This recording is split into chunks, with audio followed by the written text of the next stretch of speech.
guys, Lauren Ann here today, and I am going to be filming a book review. I haven't done one of these in a while, which is odd because this is a booktube channel. And today I'm going to be reviewing the glorious Harken by Kaleb Nation. This book was a breath of fresh air, and I will get into the things I liked later. I've got a lot to say about this book. Our main character, Michael, has the unique ability to be able to read emotions behind the eyes. He uses his ability as a job until he meets his first client and guardian who attempts to murder Michael.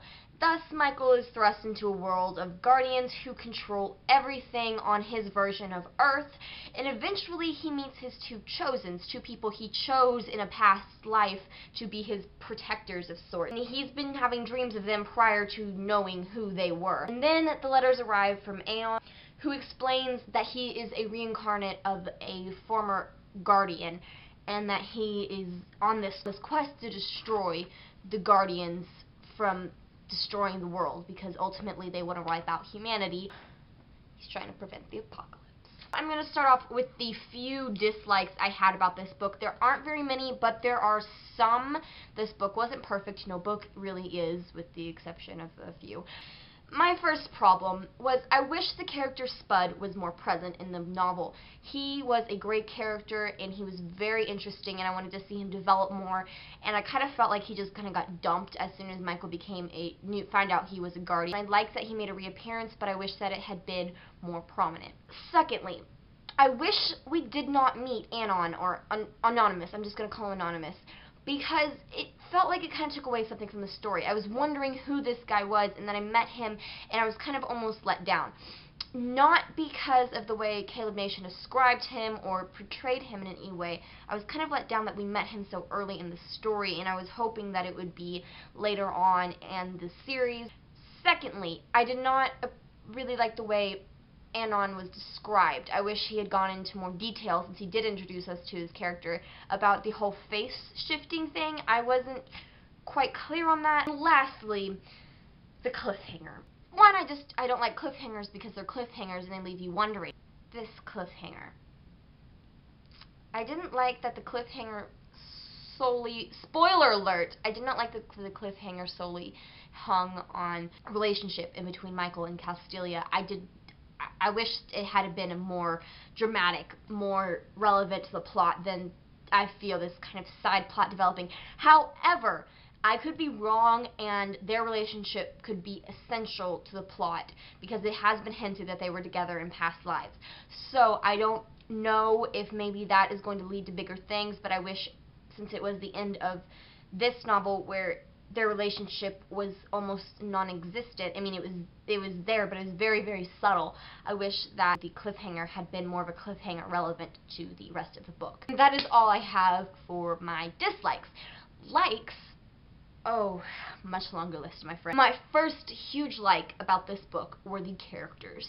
They were amazing.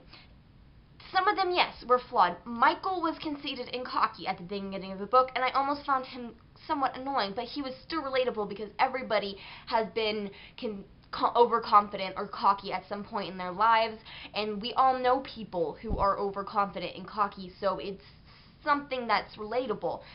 And I also liked how he kind of grew out of that, but not so quickly like some stories do, where all of a sudden they have this incredible revelation that they're a terrible person and then suddenly they become better. No, his was, he kind of started to realize that he was kind of overconfident about things, but he wasn't a terrible person to start off with. But he definitely grew into a more developed character towards the end of the book. And the rest of the characters were fantastically portrayed.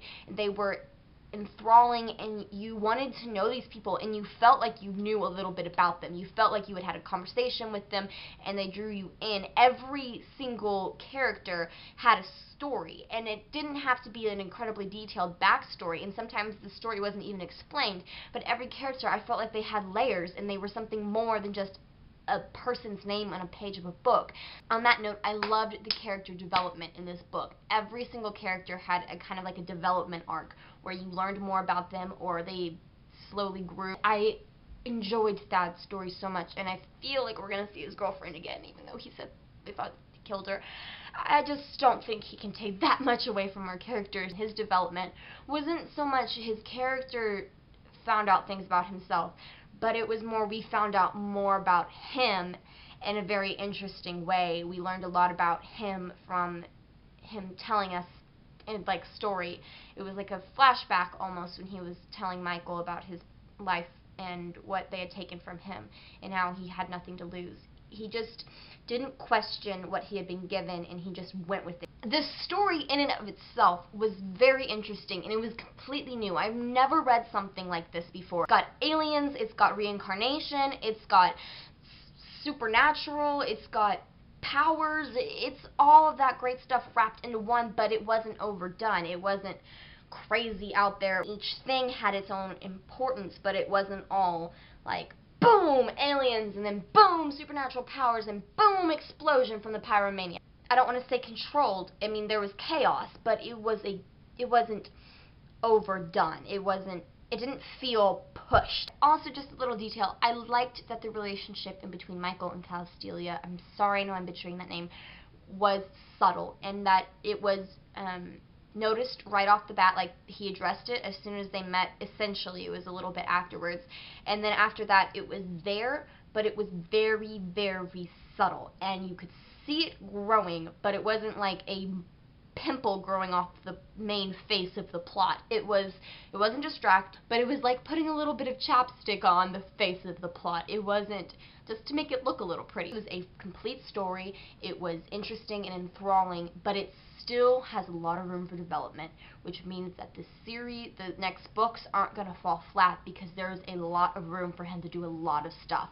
And he let us know a lot of this first book, but it was just a taste, and you knew that there is so much more room for so much development. Like, you've got little tastes of little aspects of this world. But the next book, I can just feel like it's just going to get bigger, and there's so much room for so much fantastic development. And based off this book, I don't think he is going to let that opportunity go to waste. I think that was done intentionally, knock on wood. On to my next point, the book leaves you asking questions, like wondering what is going to happen next, but you're not unsatisfied with what you just read. It's like you ate a very filling appetizer, but you're still hungry for the main course. I cannot wait for the next one. I have no idea when it comes out, but I am very excited. And Mr. Kaleb Nation, if you're watching this, you did a fantastic job, and please keep writing books like this. You are an amazing writer, and you've got a great talent. Keep doing this. This has been a Kaleb Nation Harken book review with Lauren Ann, and I will see you next time.